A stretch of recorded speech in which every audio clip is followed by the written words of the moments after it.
先生、エスキモー部落に着きましたよ。ああ、寒い。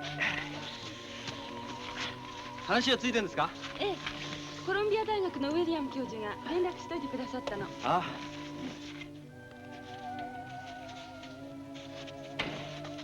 Oh, how do you do, sir? We are from the exploration ship Chidorimaru. I know. Out!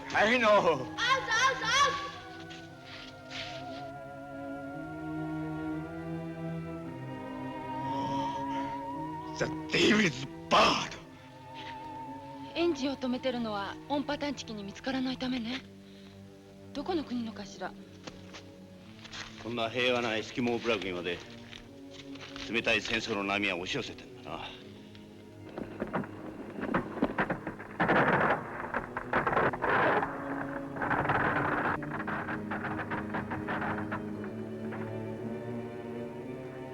よっ、どうも。ご苦労さん。ああ、寒い。ご苦労さん。船長、日高さんたちはエスキモーから何か探り出せますかね？うん。うまく成功するといいんだがね。はあ。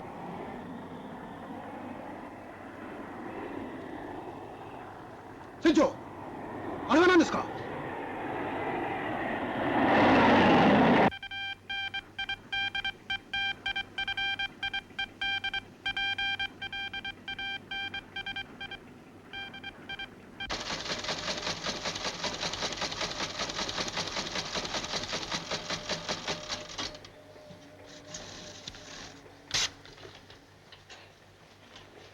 ？Unidentified aircraft, sir. Have you spotted anything on your radar screen? No, sir. It must be coated with anti-electric wave paint, sir. Okay. Operator, hand me the mic. Yes, sir. Calling all planes, fighter planes, based in the Arctic Ocean. This is your commander calling. Over. This is the strategic fighter. Over. There is an unidentified aircraft flying on course 84.27 degrees north latitude and 176.58 degrees east longitude. Intercept and escort it to the base. If it resists, shoot it down. Roger.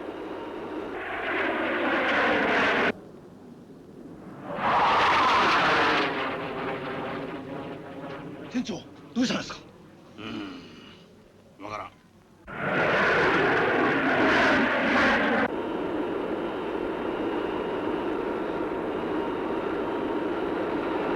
Belly ho!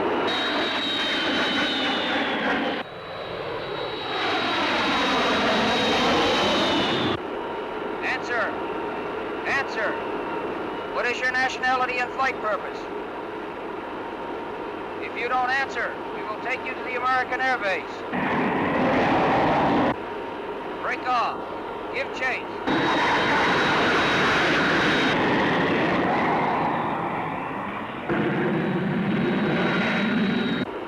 Answer immediately. What is your nationality and flight purpose?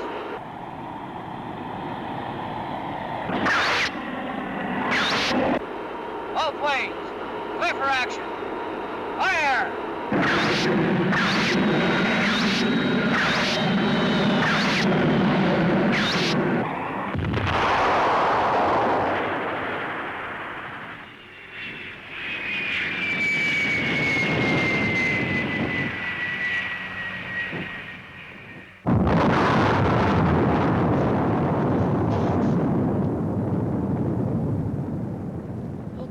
原爆の実験でもあったのかしら。いや、そんなニュースはないですよ。さっきを墜落した飛行機が原爆積んでいたに違いないんだ。これはいよいよ特ダネもんだ。これだけ離れてれば死の灰の影響はないと思うけど。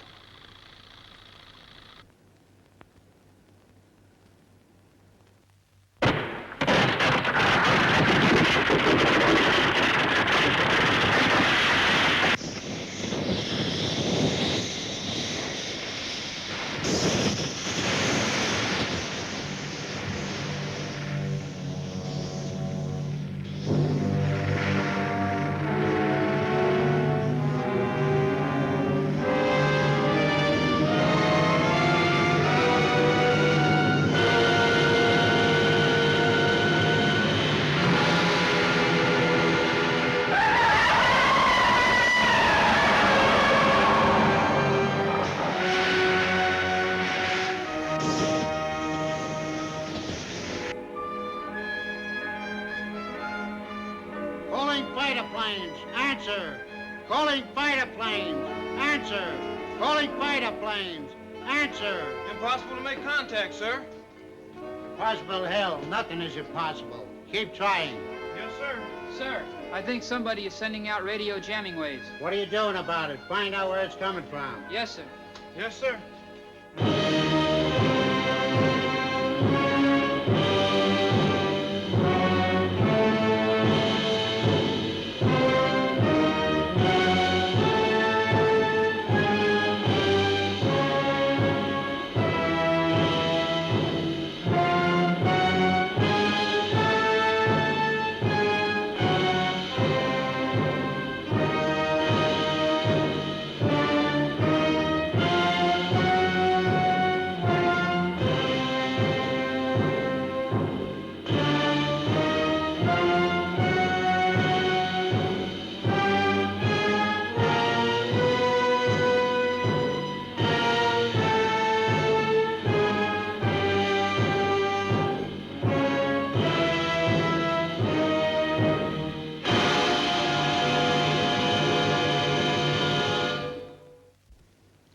Chief, I hear there are strange turtles on the Atlantic continent. Do you know anything about them? Let me see. 先生、ことによれば第三次世界戦争が始まるかもしれないのに、もう亀の調査なんかどうでもいいじゃないですか。残念ながらそうかもしれん。山本君、千鳥丸との連絡はどうなの？取れないんです。なんだか空中状態が悪くて全然通じないんです。仕方がない。千鳥丸へ戻ろう。はい。Goodbye, Chief. Thank you.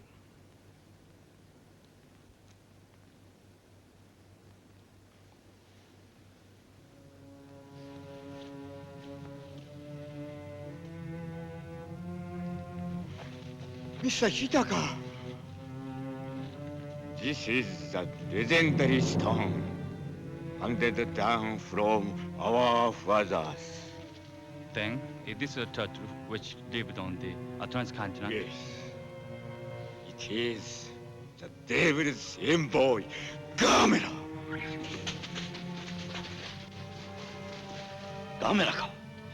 やっぱり私の仮説が正しかったんだ。でもこの波のような模様、波にしては少し変ですね。Mr. Chief, is this the whale? I don't know. Anyhow, they are frightening. これはことによると大変なことになるかもしれんぞ。波でなければ何ですか？あまりにも大胆な仮説なので発表は慎重を期さなければ。僕は素人ですが、亀は水生動物だからこれは波に決まってますよ。そうだといいんだけど。キノコ雲はだいぶ薄くなりましたね。北極でボカボカやられちゃ地球の回転軸が変わっちゃうよ。だから日本は台風が多くなるばっかりだよ。船長。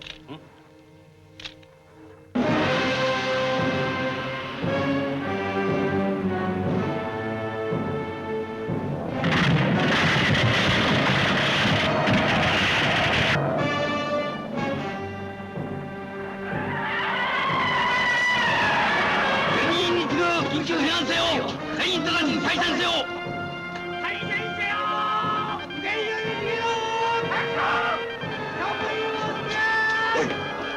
連絡取れたか？ダメです。妨害電波に拡大されて。よし、すぐ逃げろ。はい。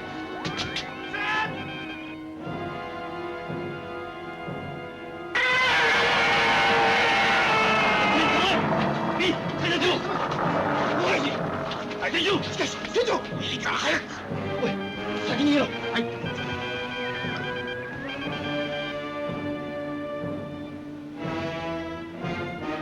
い、逃げろ！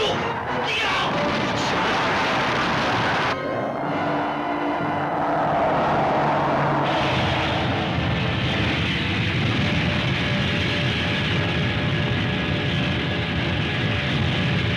Commander!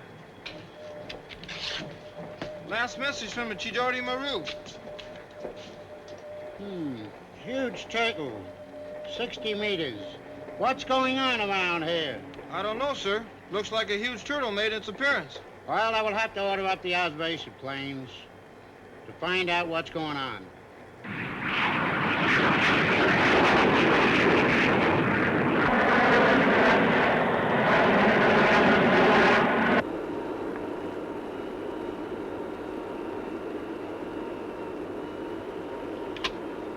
Discovered with the Chidori Maru sack, but I can't see either crew or its turtle.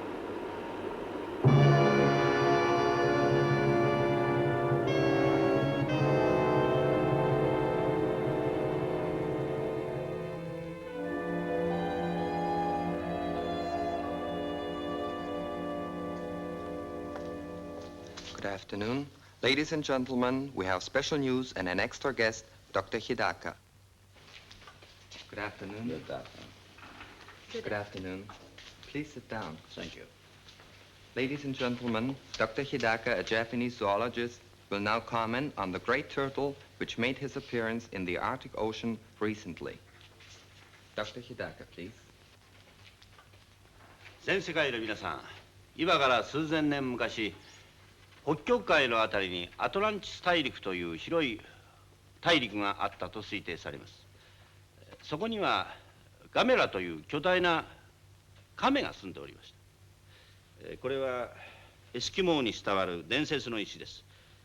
このガメラは氷に閉じ込められたまんま数千年に及ぶ冬眠を続けましたが、今回某国の原子爆弾により氷山は崩れ、ガメラはよみがえったのです。ガメラを目撃した千鳥丸の乗組員は一人も生存者がおりません。私たち2人と、それからもう一人のキャメラマンは乗船しなかったために命は助かりましたが、このガメラは相当に凶暴性を帯びているものと推定されます。ただしガメラは原子爆弾により全身に放射能を浴びている関係上、遅かれ早かれ死ぬものと推定されます。動物学者としては二度と巡り合うことのできない貴重な標本を失うことになり、残念です。がしかし現在海の底に死骸となって横たわっていることを、私は人類の平和のために祈ります。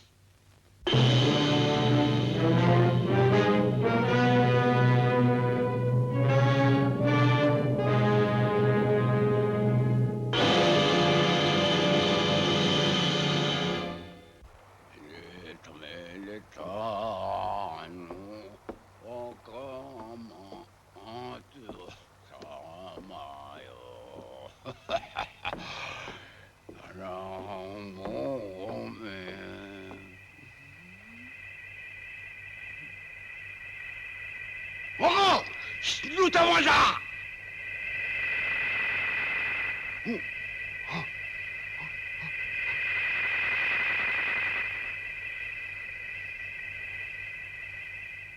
ての、火の玉が宙返りするって話は聞いたことがねえが、ことによるとありゃ噂に聞く空飛ぶ円盤でねえかな。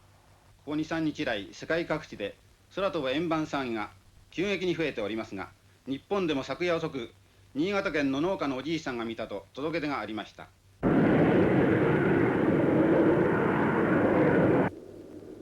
Would you care for a magazine or a newspaper, sir? Oh, thank you very much. 世界中が空飛ぶ円盤で持ちきりですね。ガメラの影薄くなりましたね。ガメラは放射能を浴びてるからね、ことによると死んでるかもしれんよ。しかし人類の平和のためにはその方が望ましいがね。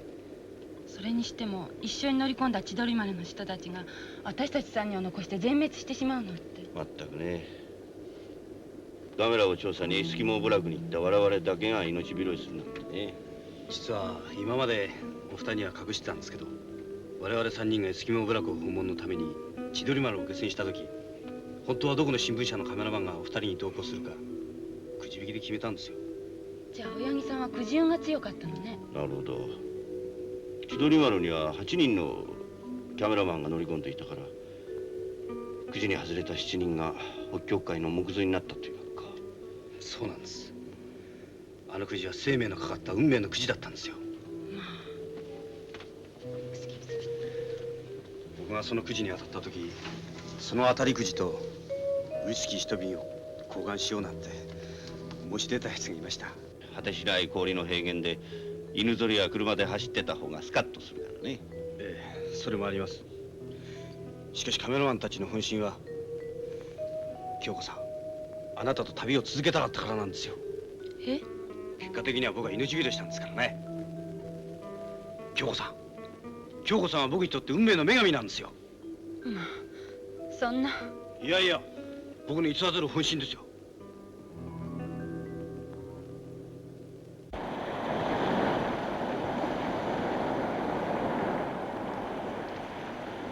桜井さん、上田先生。今お宅へ伺うところだったんですよ。敏夫が何か。一度うちの方の耳に入れといた方がと思いまして。実はこれなんです。あら、また。ええ、敏夫君の描くものは作文でも図画でも亀ばかりでしてね。まあそれ自体は悪いことじゃないんですが、学校にまで亀を持ってきて友達とは遊ばない、少々行き過ぎじゃないかと思うんです。学校にまで亀を？ええ、お父さんのお勤めの関係から天候の多い学童にはごくありがちなことです。敏夫君もうちの学校で3度目でしたか？はい。それに小さな時に母を亡くしたものですから。まあとにかく学校へは亀を持ってこないように十分注意してあげてください。いろいろとお手数をおかけしましてどうも。本当にあの子ったら。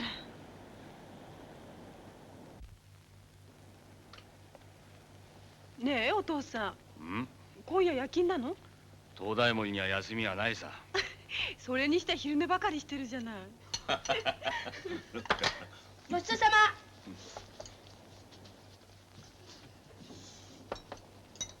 トシちゃん。そんなものどうすんの？亀の餌にするんでしょう。お父さん、言ってやってくださいよ。敏夫、お前が小さな亀を可愛がってる気持ちはお父さんやお姉さんにもよくわかるんだ。こっちへおいで。でもね、今のままで大きくなってもしも人間嫌いでもなったら大変なの。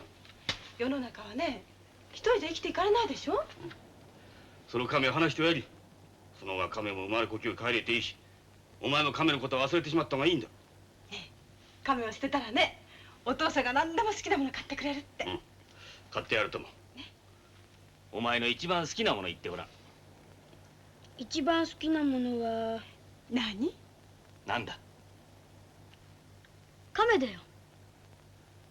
敏夫、お父さんやお姉さんはね、お前の将来のためを思って言ってるんだよ。言うことを聞かないと、お前が学校行って留守の間にお父さん捨てちまうぞ。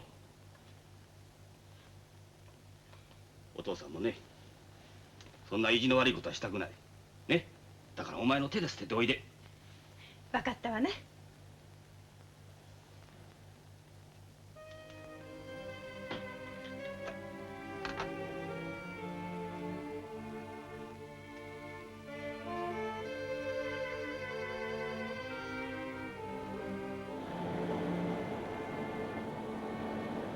チビー！おとなしくしてんだよ。明日の朝迎えに来てやるからな。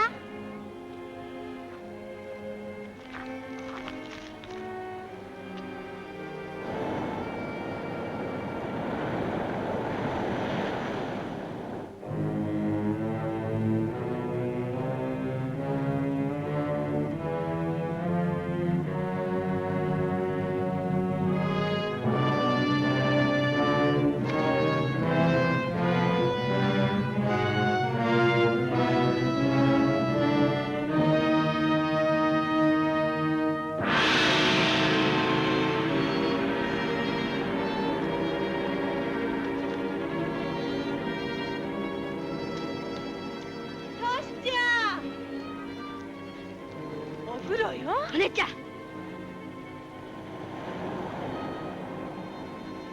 うしたの？変な子ね。ね、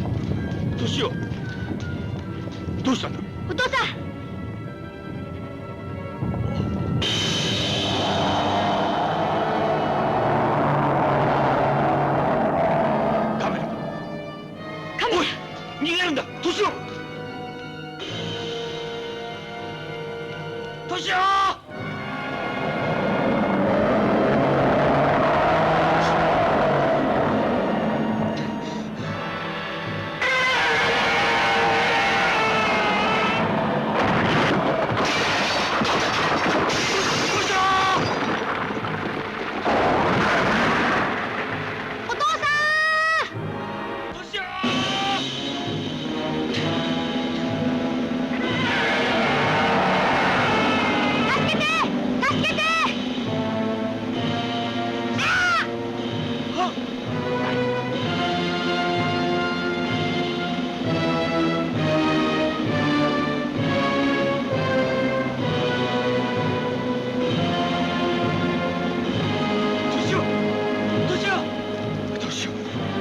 をしっかりしろ。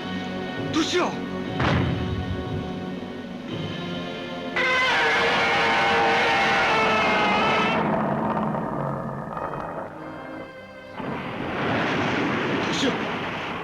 どうしちゃしっかりして。ほら年を助かったんだよ。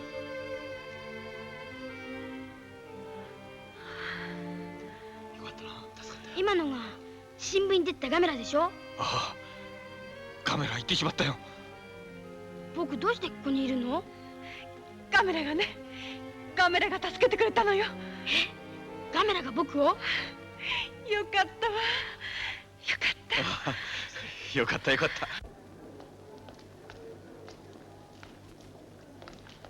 た。あ、日高先生ですね。北海道にガメラが上陸したんですが、ご存知ですか？知りません。海の底で死骸になってるってのは嘘ですか？ちょっと失礼してフロントに用があります。おつ。どうぞ。あ、どうも。あ、もしもし、日高ですか？は。わかりました。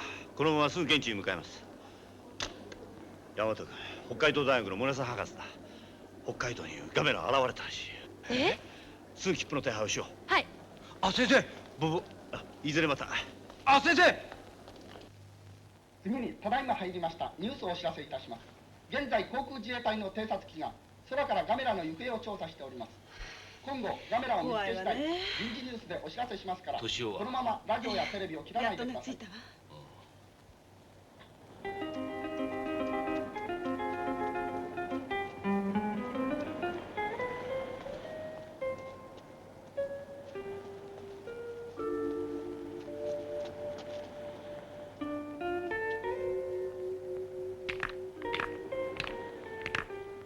いない。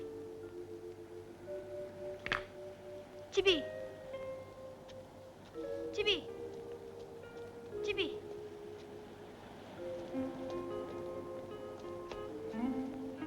チビチビチビチビチビチビチビ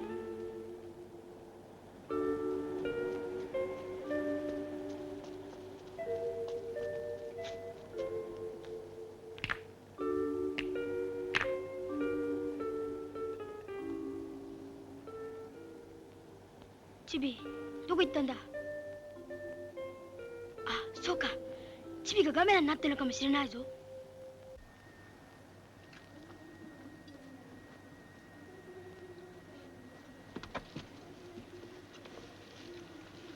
や、君。あら、青柳さん。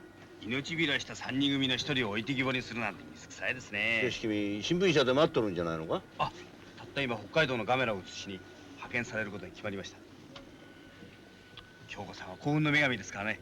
僕はどこまでもくっついて離れませんよ。青柳君、ガメラはまだ君見つかってません。早く見つけんと君大変なことになるぞ。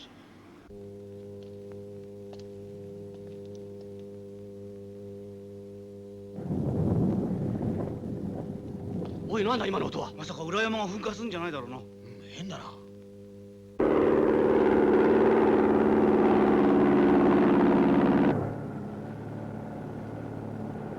あ、カメラ発見。地熱発電所の方へ向かっております。ひどい妨害電波だ。もしもし、聞こえますか？もしもし。どうしたんだ？何の音だろう？なんだ？どうしたんだい？おい、どうした？なんかあったのかい？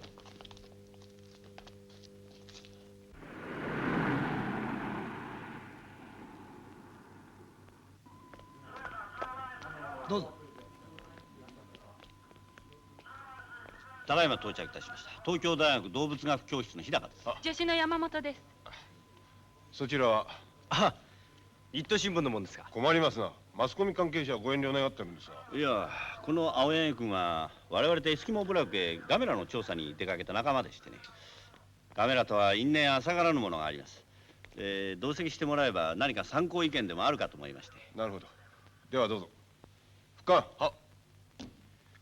午後7時半頃、襟裳岬に現れて灯台を破壊したガメラは一旦水中に没し、今から15分ほど前に地熱発電所に向かって接近中を発見いたしました。地熱発電所とおっしゃいますと？私から申し上げましょう。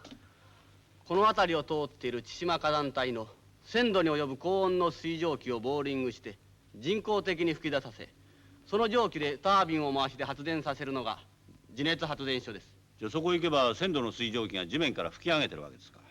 そうです。1000度といえば人間ならひとたまりもなく即死する温度ですな。その高温を利用してガメラを退治するということは考えられませんが。いや、それはおそらく無理でしょう。ガメラは原子爆弾の途方もない高温に耐えてきたやつです。1000度ぐらいではびくともせんでしょう。しかし日高さん、他に何か変わるべき対策でもございますか？そうですね。地熱発電所の最高出力は？は、35万キロワットですが。35万キロワット。あるいは可能かもしれんな。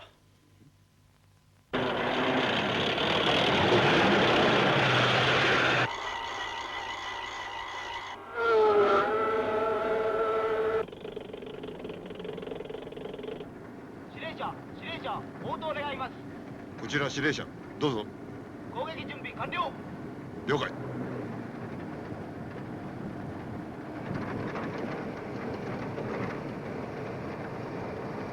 日高さん、攻撃を開始してよろしいかな？待ってください。一発も弾を撃たなくてもあいつを殺せるかもしれんのです。そんなことができるんですか？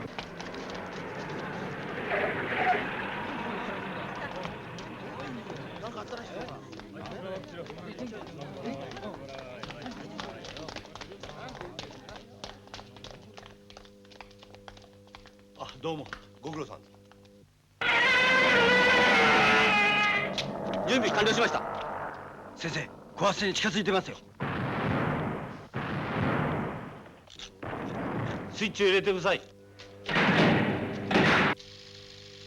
35万キロワットの全出力を放電してください。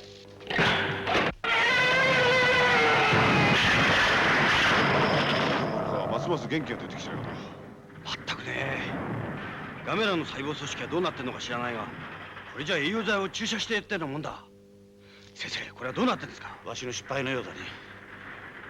司令官、攻撃を開始してください。攻撃開始！攻撃開始！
司令官、攻撃を中止してください。あいつは不死身のようです。しかしこのままでは。分かっております。車を一台貸してください。私が戻ってくるまでに村人たちを避難させて守ってください。じゃあお願いします。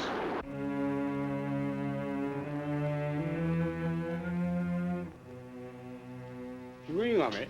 はプラトンの予言や世界の古い俗語の中にヒグイガメのことはあるが、現実世界では想像もできんことだね。先生、ガメラには弱点はないんでしょうか？わからん。今言えることが一つ。何ですかそれは？ガメラの体の組織細胞はおそらく金属よりも強い物質でできているに違いない。一種の無機物を摂取して体内で有機化する作用をする。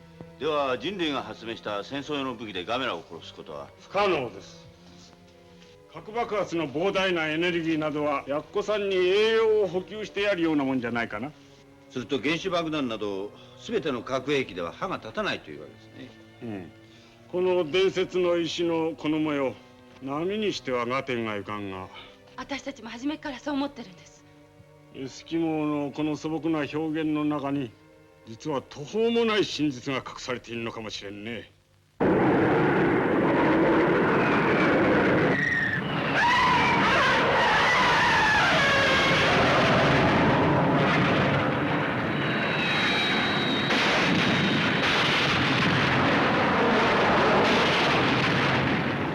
司令、あとはもうアメリカ軍に協力を要請して核ミサイルを発射してもらうだけです。やむを得ん。レフリ司令部へ手配したまえ。はっ。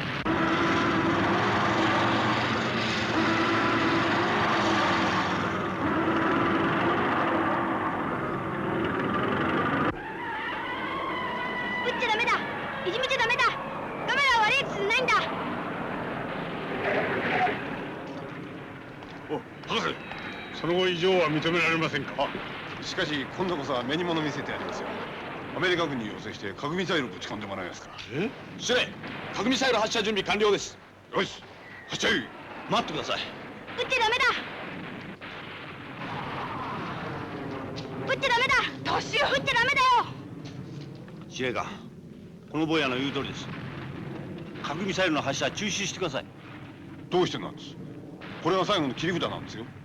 ガメラは火を喜ぶ性質を持っているから放射能を浴びせかけたら奴帰って喜ぶだけですよ。しかし、いや、帰って火は一台です。そうですか。君、発射中止だ。はっ。さん、ありがとう。ガメラを助けてくれてありがとう。ガメラは本当悪いやつじゃないんだ。カメはみんないいやつばかりさ。いいやつであるようにおじさんも祈りたいよ。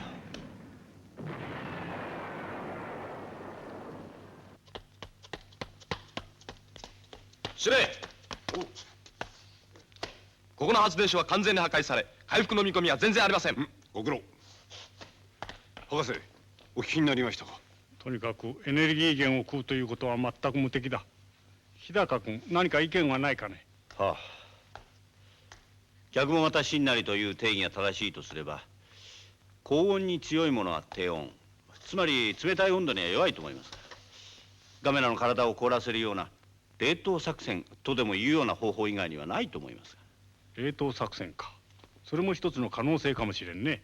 これは結果を保証することはできかねるんですが、現在我々の研究所ではあらゆるものを凍らしてしまう冷凍爆弾を開発中でしてね。まあ、全てのものを凍らせてしまうんですか？そう。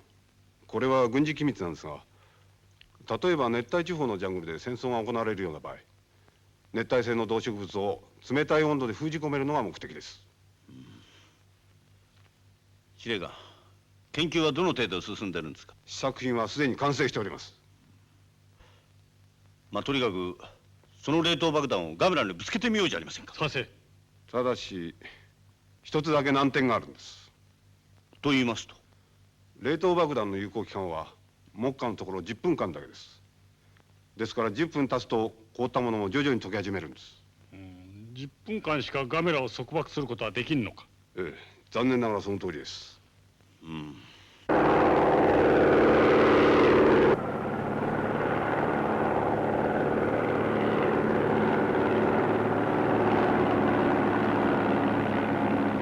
メラは移動開始しました。カメラは移動開始しました。カメラは移動開始しました。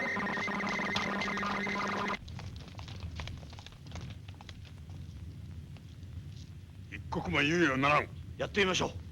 10分間に全てをかけるのです。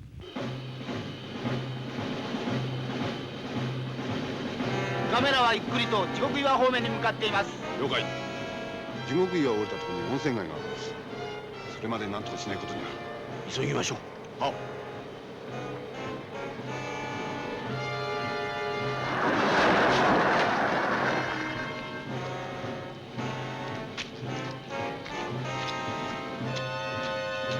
冷凍爆弾の効力は10分しかありません。したがって我々も10分以内に仕事をして戻ってこねばならんのです。いいですか。ダイナマイトを仕掛ける場所を間違えるといたずらにガメラを喜ばせるだけです。やり直しは期間から慎重にお願いします。ギラーさん、よろしいですか。どうぞ。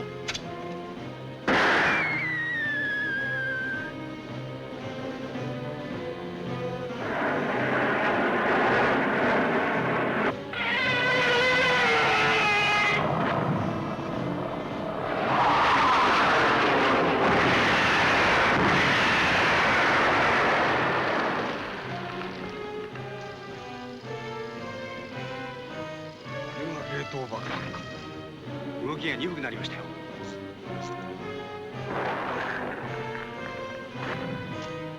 おお、冷凍爆弾は成功のようです。先生、今から10分間ですよ。わかった。出発。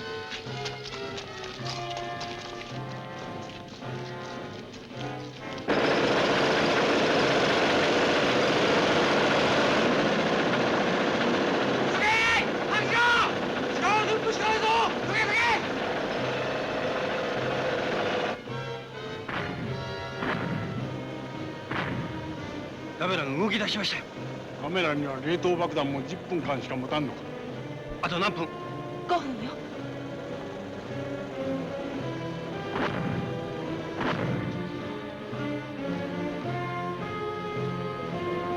急がないと危険です。全員北め。全員大か。アクション。第4分急げ。アクション。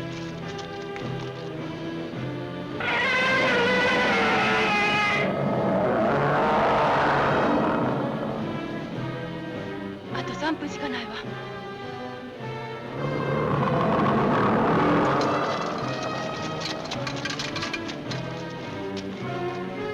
先生、10分経ちました。大丈夫だ。なんとか間に合う。危ないよ。準備完了。よし、展開用意。カレー。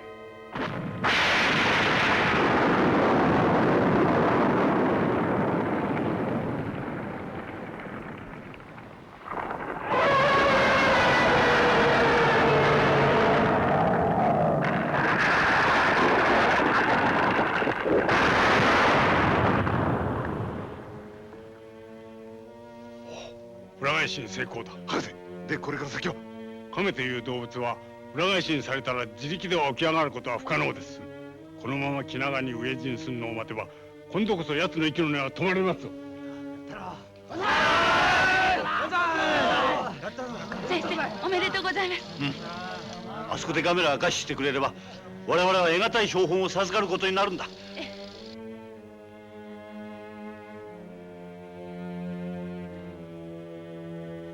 おい、見ろ。ガメラのやつ手足を引っ込めたぞ。手も足も出ないとあのことさ。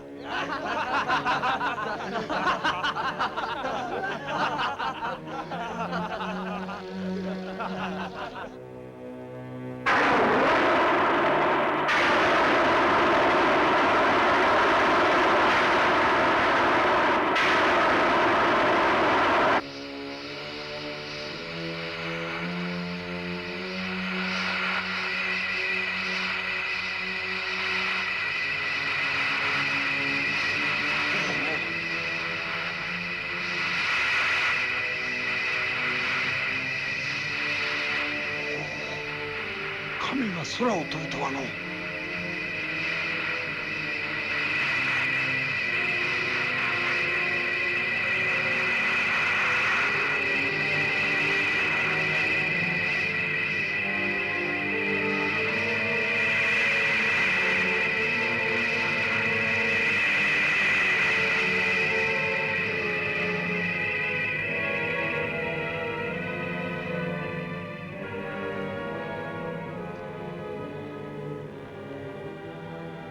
本君、エスキモの石。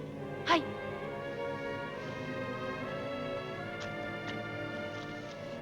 先生、伝説の謎が解けました。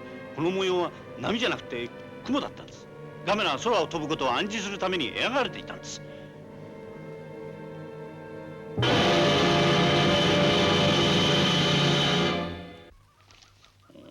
あの晩見たのとそっくらじゃねえか。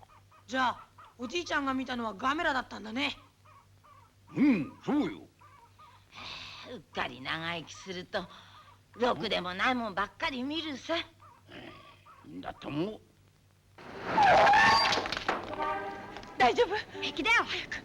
気をつけろい。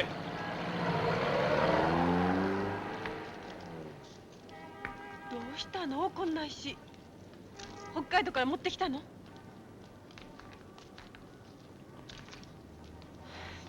お姉ちゃんに内緒でこんなことするなんて。トシちゃん。ガメラのお家だよ。え？ガメラのお家？チビがガメラになったんだよ。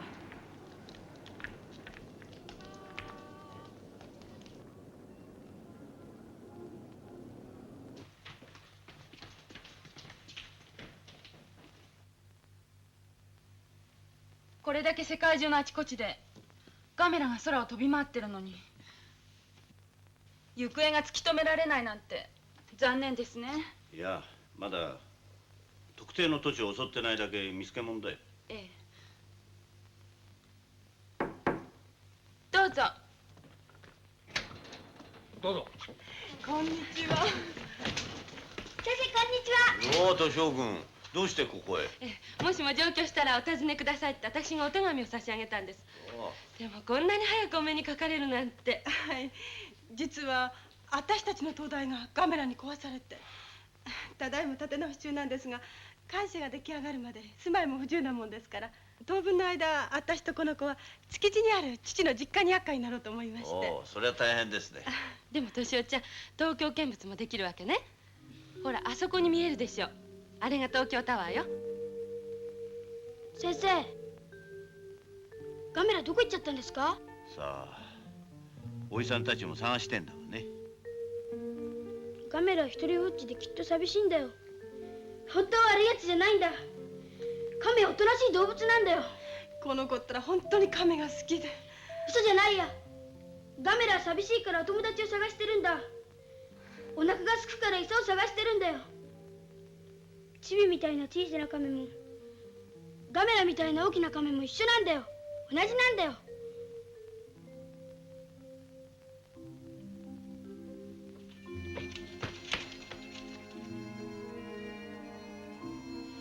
僕にはちゃんと分かってるんだ。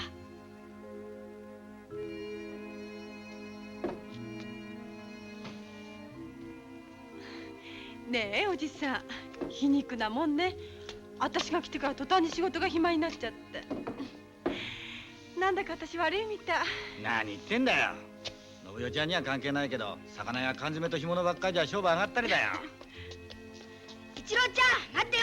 どうしよう。僕の石返してくれよ。知らないよ石なんか。嘘だ、さっきいじってたじゃないか。知らないよ。一郎、知ってんなら返してやんな。知らないよ。お前さっき大川の方へなんか捨てに行ったじゃないか。あれがそうなんだろ。おい、本当のこと言ってみな。僕、敏夫ちゃんが石ちっとも見せてくれないから捨てちゃったんだ。しょうがねえ野郎だな。いたずらばっかりしやがって。敏夫ちゃんよ、おじさん代わりの石を探してやっから勘弁しておくれよな。これなんかないや。どうしよう。あいつ居候のくせに生意気だよ。バカ、なんてことやん。いいんですおじさん。あんな石捨てちゃった方がいいんだから。ねえトシちゃん、そんなにくよくよするんじゃないの。男の子でしょ。いくら投げたってなくなったものは戻りはしないんだから。ねえ、あんな石大川行ったらいくらだってあるじゃない。ねえトシちゃん、分かったわね。トシちゃん、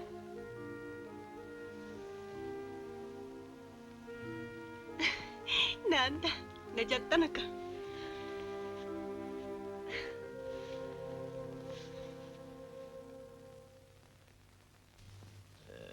今までに判明したガメラの性質は、一つ高温を発する火を好むこと、二つその火を噴射して空を飛ぶこと、それから体の中に火力発電所のような組織を持っているためか、時々不可解な電波を発射します。このフィルムは先日襲われた地熱発電所のものでありますが、この時にも妨害電波によって無線通信が途絶えがちだったのは全てガメラのせいだと推定されます。そしてガメラはエネルギーを補給するために一種のエネルギー源を絵として食するようです。俗に炎を発する石油石炭はもとより、人類が持つ最高のエネルギー、原子爆弾などの核エネルギーも好んでガメラを襲うかもしれません。所長、お聞きになりましたか？よかったよ。いや、現在当研究所には3万3000キログラムのウラニウムと30万キュールの同位元素を保有しているが、ガメラがこれを動物的本能で嗅ぎつけて襲ってくる降参は極めて大です。ガメラの大好物を速やかにどこかへ隠したらどうですか？ガメラの手が届かないところというのはどっかで。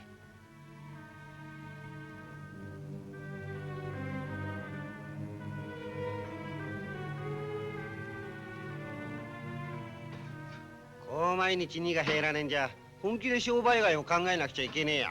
まったくだ。太平洋の魚がみんなおっちゃんにあるなんてよ、どうかしてるぜ本当に。開闢ぐらい聞いたこともねえやな。地球によ、なんか異変が起こったんじゃねえのかな。ああ。本日江東区のいわゆる海抜0メートル地帯へ高潮が逆流し、床上浸水260戸、床下浸水約1000戸に及ぶ出水騒ぎが起こりました。この模様をフィルムでご覧ください。この高潮の原因は全く不明で、東京湾のこの地区だけに高潮が起こるということは気象学的に考えられないそうであります。当局では原因を調査中でありますが、最近沿岸地帯の漁獲量が急減したことと睨み合わせて大きな社会問題になっております。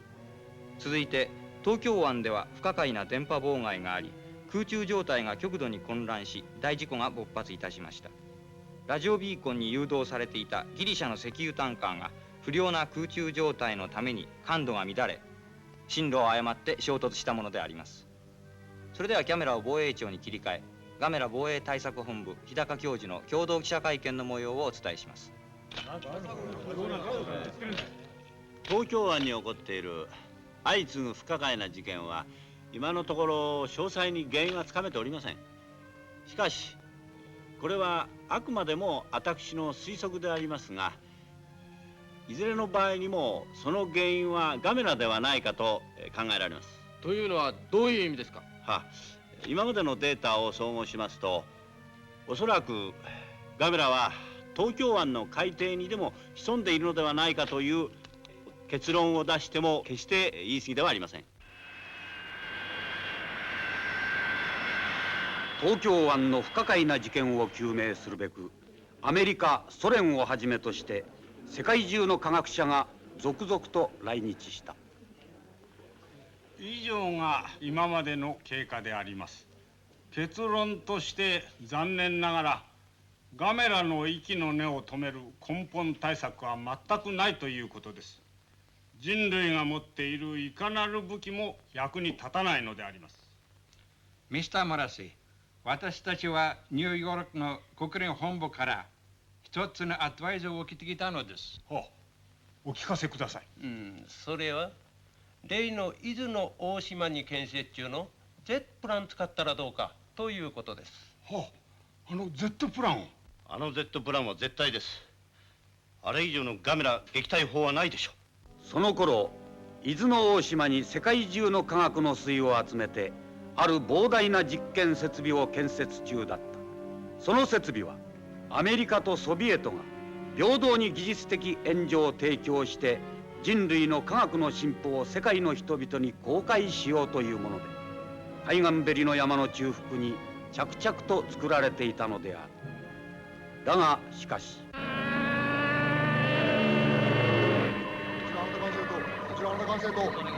こちら原田管制とこちら原田管制と応答願います。こちら原田管制と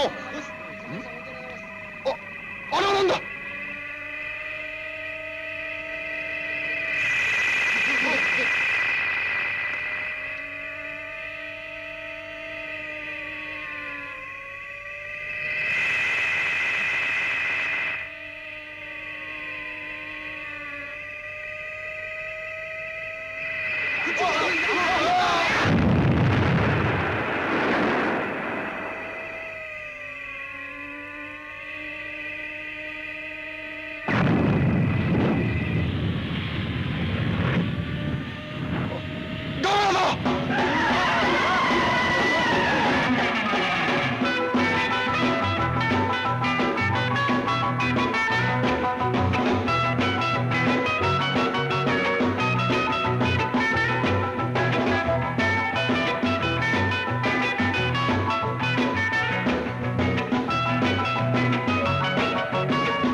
命なんか惜しくはないよ。ガメラがなんだい。そうだよ、そうだよ。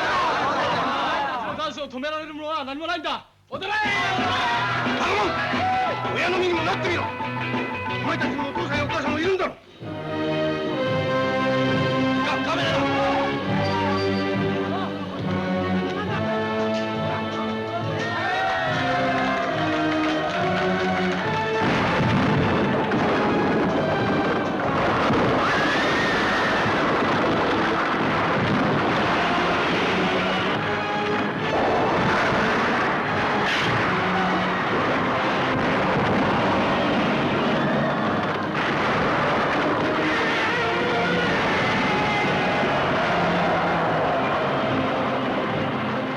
都民の皆さん、ただいま緊急避難命令が出されました。京浜地区の皆さん、郊外に避難してください。繰り返して申し上げます。都民の皆さん。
早く手伝ってよ。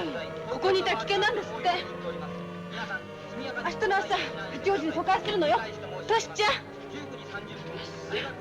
ほらトシよ。ガメラ、ダメだよ。悪いことしちゃいけないよ。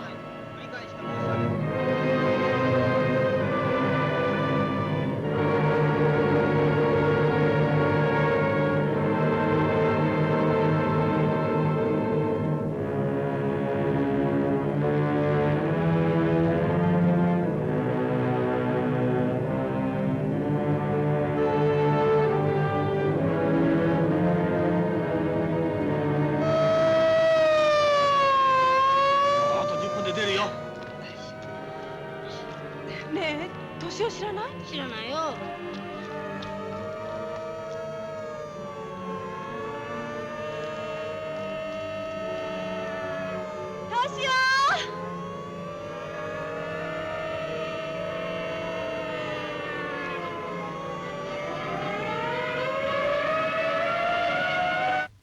ミスター日高、ジットプランは我々科学者に任せてください。ただし、ガメラについて一番臓器深いのはあなたです。私たちはあなたを中心にしていかなる援助も惜しみません。世界中の科学技術を挙げて応援します。ありがとうございます。日本人の一人として心より感謝いたします。しかし、ジェットプランは24時間経たないと完成しません。問題はそれまでの間にガメラをどうするかです。それは動物学の立場から見て、ガメラが暴れ回っているのはエネルギー源が不足しているからじゃないかと思われます。現在ガメラは石油コンビナートに居座って鉱物の炎を吸い込んでおりますが、計算によりますとあそこの石油は8時間で燃え切ってしまうそうです。日高君、被害を最小限度に食い止めるにはガメラをあそこへ釘付けにするのが一番いいんだが。そうなんです。それには炎が燃え続けるように石油をよそから運搬してきて補給する以外に方法はありません。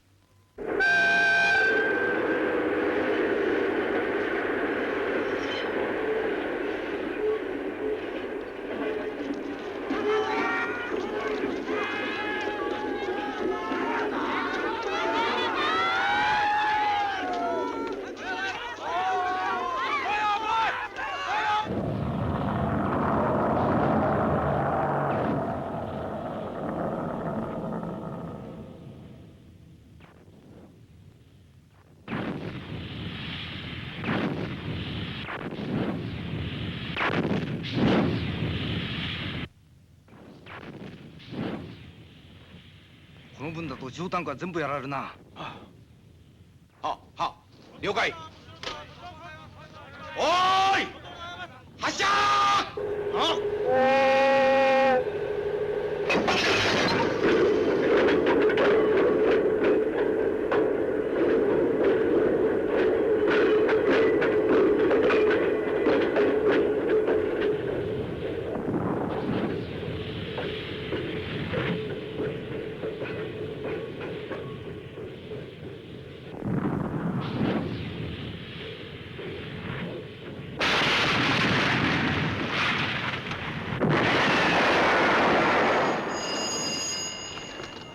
もしもし、こちらコンビナート。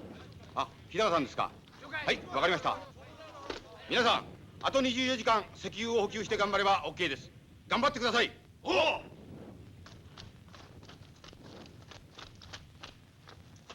あと24時間だ。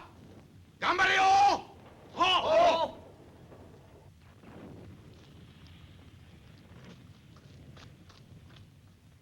カメラ。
ダメだよ、坊や、こんなとこうろうろしちゃ。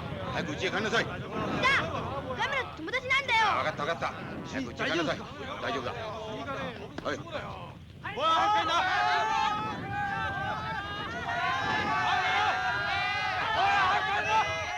皆さん、世界上の最新技術を結集した大島のジェットプランがただいま完成したことをご報告いたします。しかし問題はガメラをいかにして大島まで誘導するかですね。せっかく受け入れ体制が整っても肝心のガメラが大島へ行かないことには Z プランの実現も不可能です。私に一つのアイデアがあるのですが。ミスター日高、どうぞ。ガメラをいかに大島まで確実に行かせるか。それはかくて Z 計画はいよいよ開始されることになり、島民の避難は始まり、マスコミ関係者を含めて一般人は立ち入りを禁止された。青柳君とも当分別れたね。生き残り3人組の僕だけが置き去りにされるなんてひどいな。でもマスコミ関係者は大島へ行かれないんだから、まあ諦めるのね。ええ、僕の運命の女神ともお別れだ。残念だ。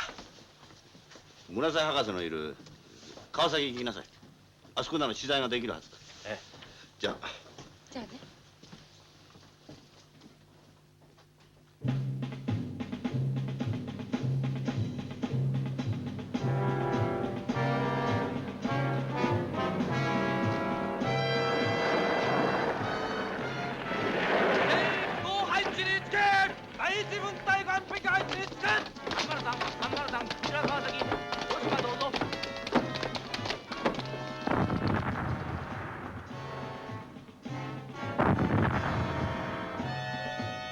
日高君たちは大島へ行きましたか。ええ、あとは必要機材を送るだけです。ガメラのやつうまく大島へ行ってくれるといいんだが。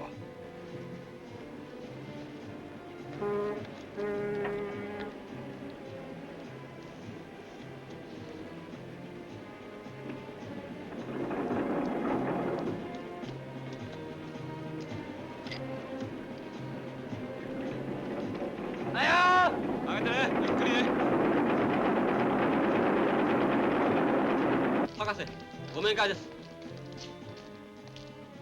信代さん、どうしたんです？八王子の近くに疎開することになっていたんですけど、不意に敏夫が行方不明になってしまったんです。あの子はいつもガメラのことばかり言っていましたから、もしかしたらここじゃないかと。敏夫君が？ええ。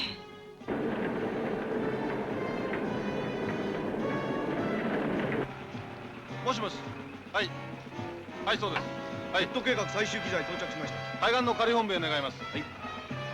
もしもし。そうです。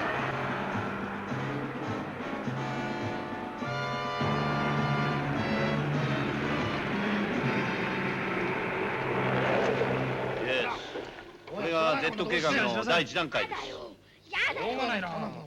どうしてトラックが乗ってきたんだ。どうしたんだね。先生、密航者なんですか。密航者？まあ、敏夫ちゃん。しょうがないガキだな。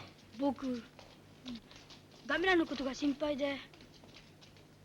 まあ。敏夫君、邪魔をしないで見てるんだよ。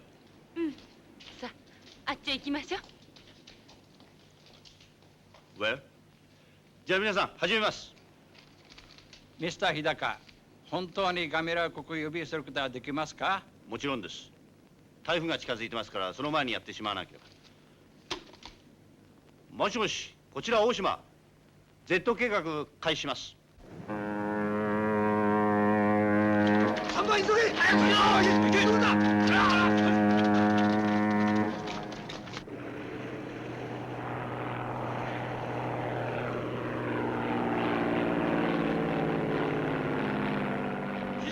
配置につけ。第2部隊準備完了。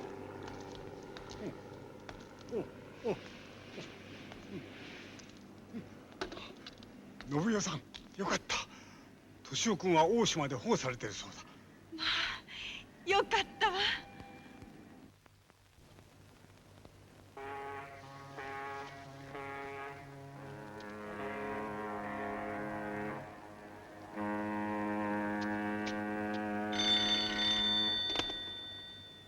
もしもし、こちら大島。こちら大島。タンカー到着。先生、お願いします。よし、分かった。お願いします。かかれ。あいつにつけ。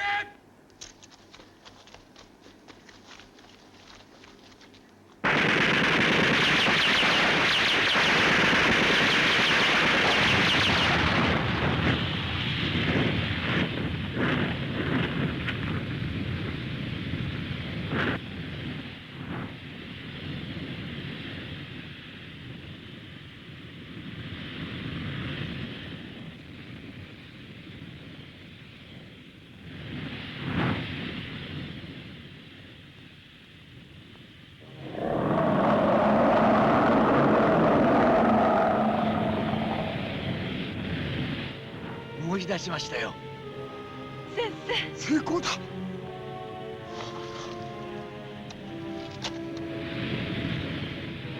日高君、やったぞ。ガメラが今我々の前を通過している。わかりました。皆さん、ガメラこっちへ来ます。もしもし、もしもし。はい、わかりました。準備は完了しております。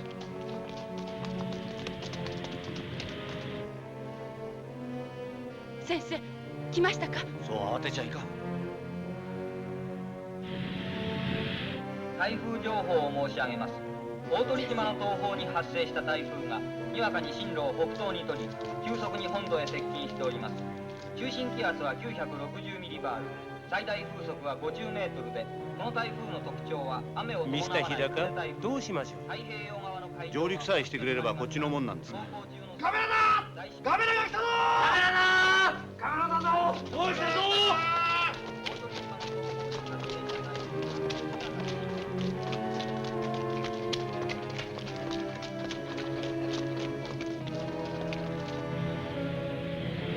カメラダメだ。来ちゃダメだ。カメラダメだ。来ちゃダメだよ。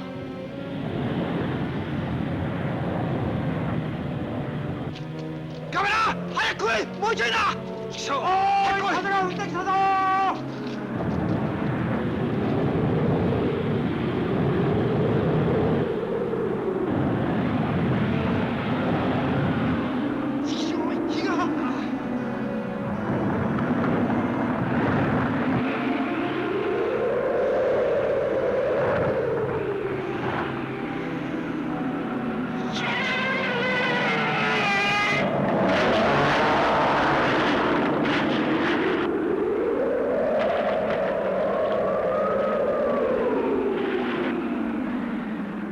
万事休すだ。せっかくここまで来たのに。ミスター日高、Z 計画で用意した例のメカニズムを使用したらいけません。しかしそんなことしたら燃料不足で Z 計画の実現は不可能です。先生、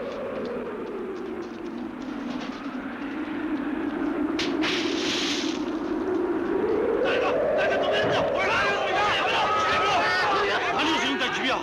まあ、青柳さん。離せ離せ。やめろ。どんどん燃えるんだ。おい、十分狂ったのか。青柳さん、また特ダネでも狙おうっていうの？違う。マスコミ関係者はね、この島へ上陸禁止でしょ。しかし僕はどうしても皆さんのお手伝いがしたくて、リップに紛れ込んで陰ながら Z 計画の仕事をさせてもらってたんですよ。でも火をつけるなんて無茶よ。いえ、先生、この火事を大きくしてもっと盛大に燃やすんですよ。カメラは火が好きだから、これを目標に上陸させるんですよ。そうだったのか。よし、みんな火をつけるんだ。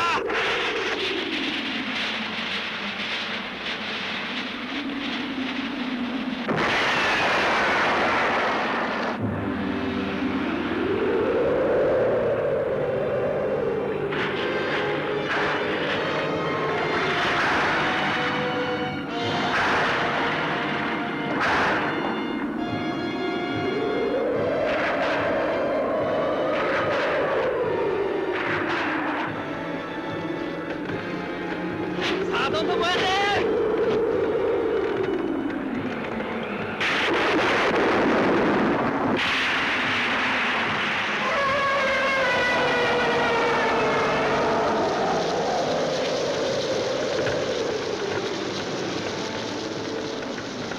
師匠、ダメか。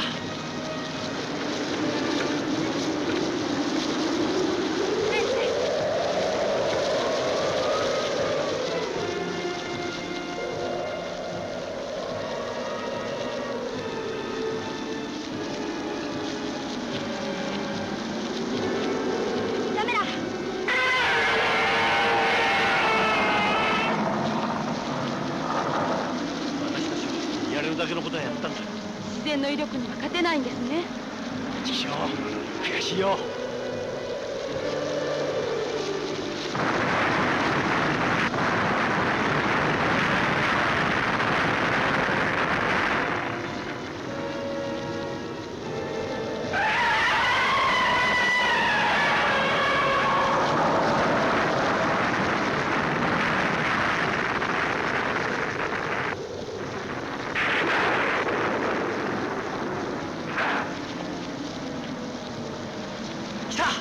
ガメラが来たぞ。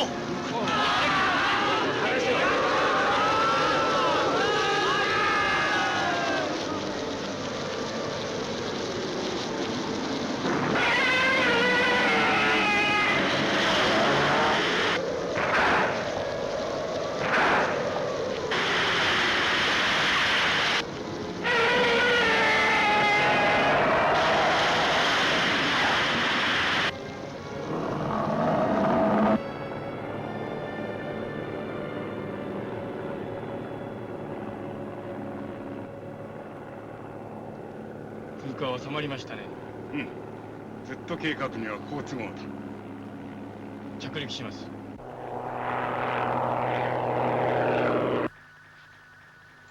村沢博士。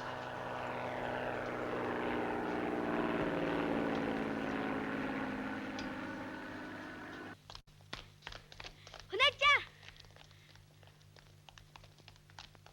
お姉ちゃん。トシちゃん、お姉ちゃんはね。ごめんなさい、怒んな後にしてよ。ジェット計画に遅れちゃうよ。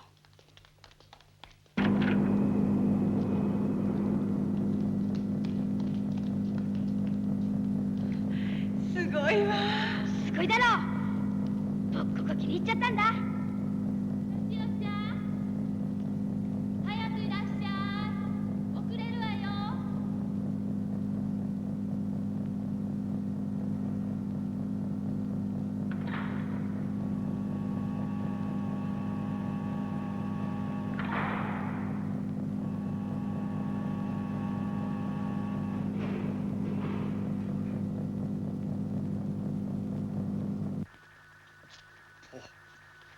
日高君、おめでとう。うまくいったね。どうStand by, please. Stand by, please.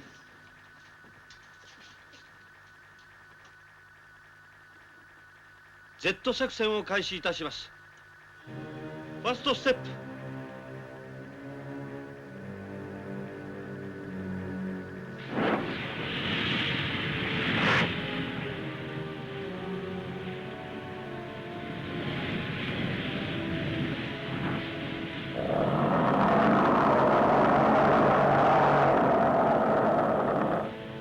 トシちゃん。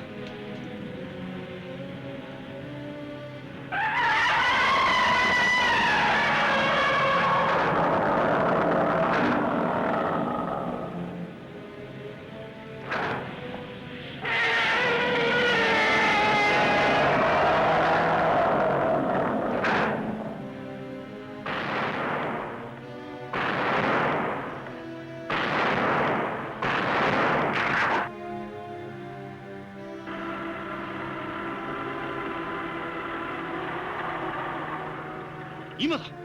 セカンドステップ。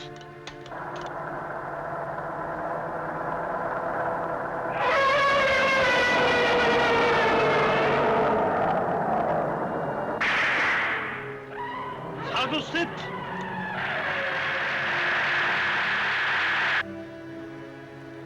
ジェットプラン秒読み開始。10 9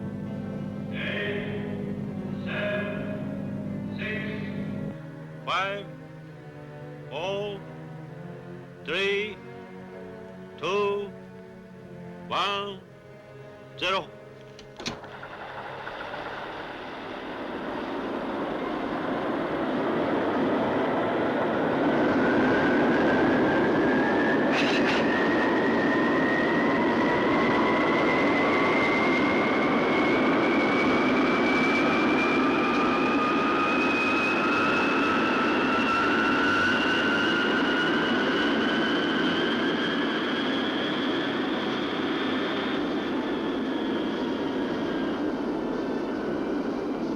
全世界の皆さん、全世界の皆さん、ただいま世界中の科学技術を結集してここに完成した Z プランの火星行き宇宙ロケットでガメラの打ち上げが成功しました。地球上では殺せなかったガメラを生物のいない火星に送り込もうという人類最後の Z 計画は国境を越えた人間愛によって見事成功したのであります。ミスター日高おめでとう。ありがとう。ミスター村田おめでとう。大和君、研究のことはたまには忘れて青柳君の女神になってあげたまえ。はあ、先生すまんです。敏夫君、ガメラが行っちゃって寂しくないか？寂しくありません、先生。僕も先生みたいな他の科学者になって火星のガメラに会いに行きます。ガメラ、